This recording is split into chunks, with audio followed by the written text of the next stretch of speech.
Eto naman guys, sa positive, super positive naman ito. Papunta kayo sa mga blessings, magkakaroon ng mga positive changes. Una, sa success kayo. This is the energy of success, progress, tagumpay, mga kapiksi. This is the energy of changes, pagbabago. And ito naman yung energy ng blessings, mga kapiksi. So, papunta kayo, magkakaroon ng pagbabago sa buhay nyo and papunta kayo dun sa lugar kung saan mas maraming blessings, kung saan mas matatamasa nyo yung mga blessings na deserve nyo sa buhay, yung mga blessings na karapat dapat na mapunta sa inyo.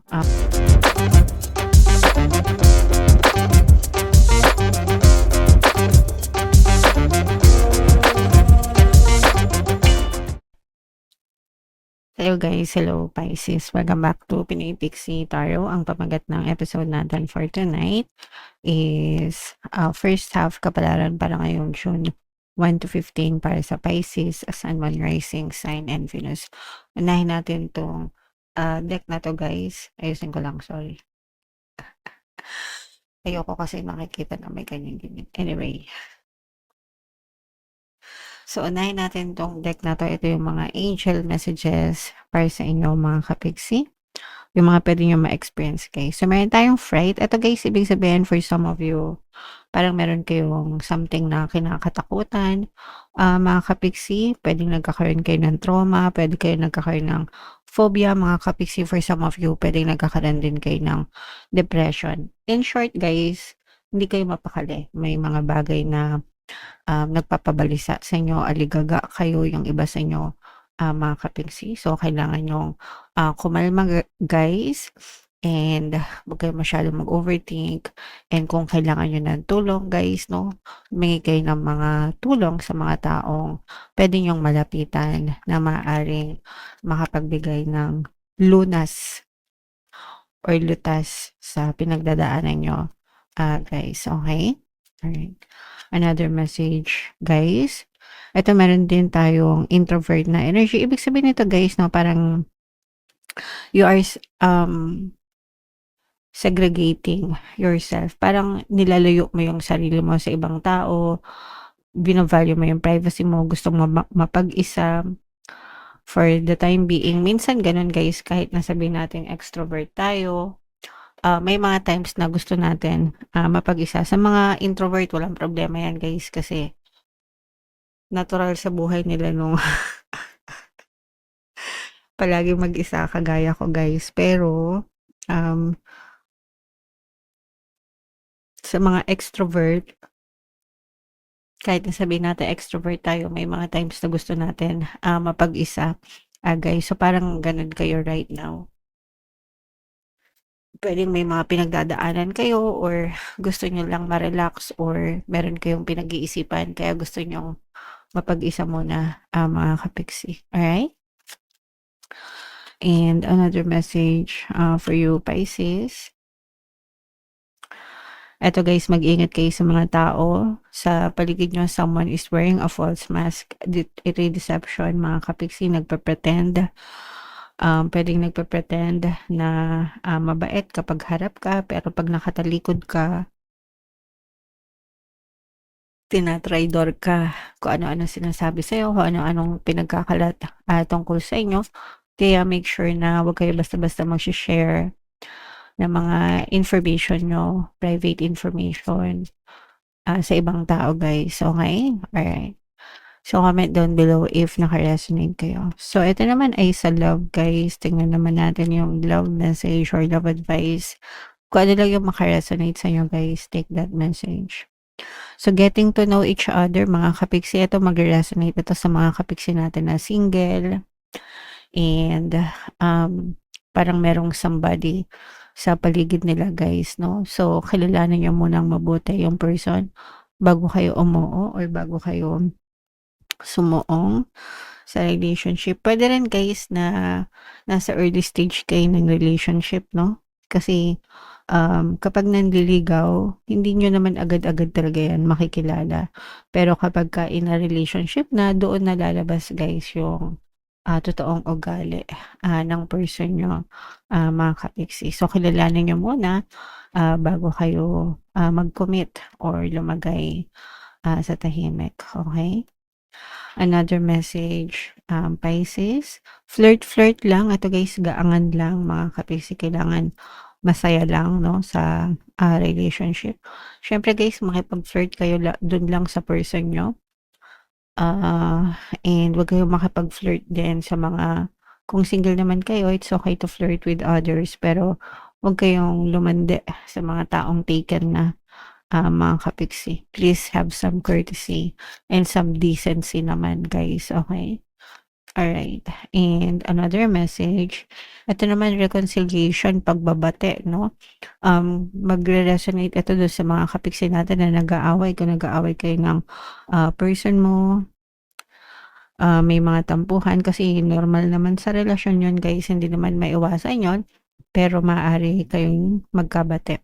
And for some of you din, pwedeng may makipagbalikan sa inyo or may from your past, no, sa mga ex-person yung pwedeng magparamdam sila and humingi ng sorry. Not yung iba pwedeng makipagbalikan, yung iba naman pwedeng manghingi ng sorry, para magkaayos na kayo guys, okay? Alright, so comment down below if naka-resonate kayo dyan sa mga messages na yan. So shuffle natin to guys, hanapin natin yung energy ng Pisces. Habang sinashuffle ko to, panoorin nyo muna yung video natin regarding something, paano mag-manifest ng abundance video course. Kapiksi, sawa ka na ba sa mga struggles at hirap sa buhay mo? Masipag ka ba at masikap sa buhay ngunit hindi ka pa rin umaasenso? Ilang beses ka na bang nag-attempt magnegosyo at mag-invest pero palagi ka pa rin nalulugi? Sa pagkakataon na ito ay maaaring may subconscious beliefs ka na nagiging balakid sa iyong pag-unlad at pagyaman. Introducing, paano mag-manifest ng abundance video course. Dito ay matututunan mong ma-overcome ang mga balakid mo para tuluyan ka ng umunlad, umasenso, sumagana, maging matagumpay, successful at maswerte sa iyong kabuhayan, pera, trabaho, negosyo, salapi at kaperahan ng bonggang-bongga. Dali, mag-send na ng email sa pinoypixie@gmail.com at simulan na ang iyong pagyaman ngayon. Alright, so sa lahat ng gusto mag-avail ng course guys, meron tayong paano mag-manifest ng abundance video course, paano mawala ang third party at magkaroon ng harmonious na relationship, paano pabalikin si extra vice breakup. Sa mga interesado guys, mag-send lang kayo ng email sa pinoypixie@gmail.com. And sa mga naghahanap ng pampaswerte guys, meron tayong money shaker jar. Ito yun guys, no? Super liit na bote guys, pero super effective, super powerful. Ang dami ng success stories na to guys, inaalog to. At saka ito mga kapiksi, okay?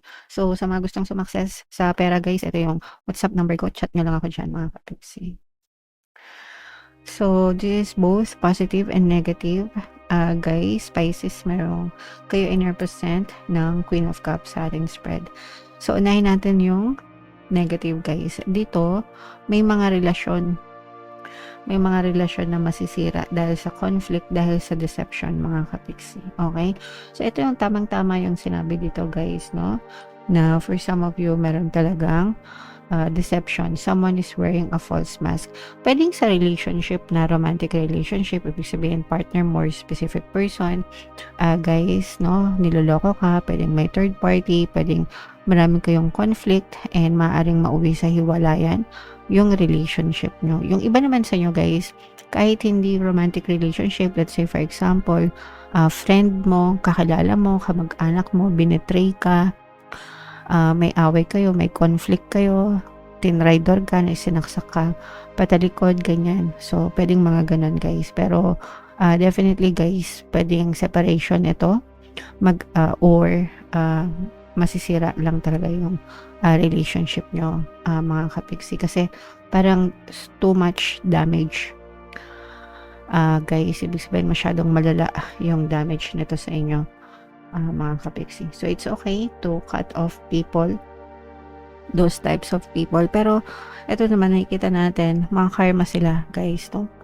So hindi naman sila absuelto sa karma mga kapiksi, kasi kung ginawa nila kayo ng hindi maganda, hindi mabuti, lalo na kung tinraidor kayo guys, talagang mga karma sila, may balik na karma yan sa kanila mga kapiksi, okay?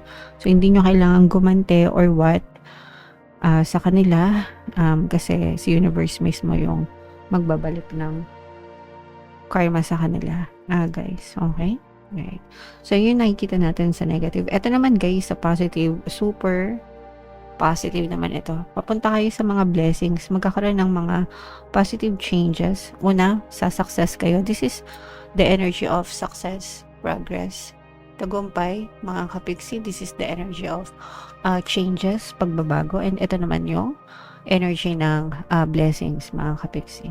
So papunta kayo, magkakaroon ng pagbabago sa buhay nyo, and papunta kayo dun sa lugar kung saan mas maraming blessings, kung saan mas matatamasa nyo yung mga blessings na deserve nyo sa buhay, yung mga blessings na karapat-dapat na mapunta sa inyo, mga kapiksi. So, ito guys, magre-resonate ito doon sa mga taong masisipag, kasi yung iba sa inyo talagang masisipag, unstoppable yung energy nyo guys. Ibig sabihin, walang makakapigil, no?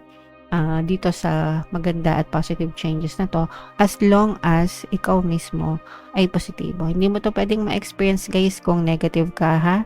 Hindi makaka-experience ng positive na experience yung mga negative na tao.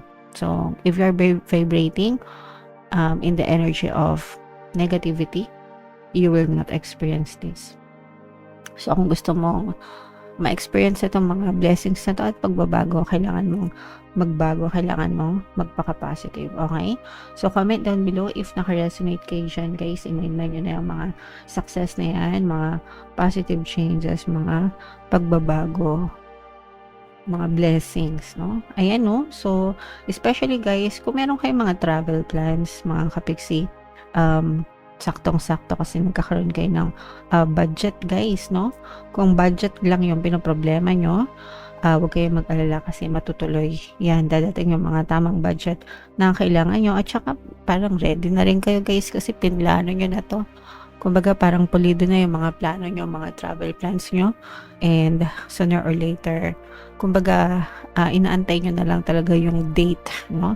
Yung date kung kailan yung travel nyo, and ready ka ng gumora dyan sa travel na yan. So enjoyin mo lang yan, kapiksi, kasi deserve mo naman na magpahinga, deserve mo na mag-travel. Makaka-resonate dito yung mga kapiksi natin na may mga travel plans talaga. Okay? Alright. So, yeah. Comment down below, Pisces, if feeling nyo naka-resonate kayo.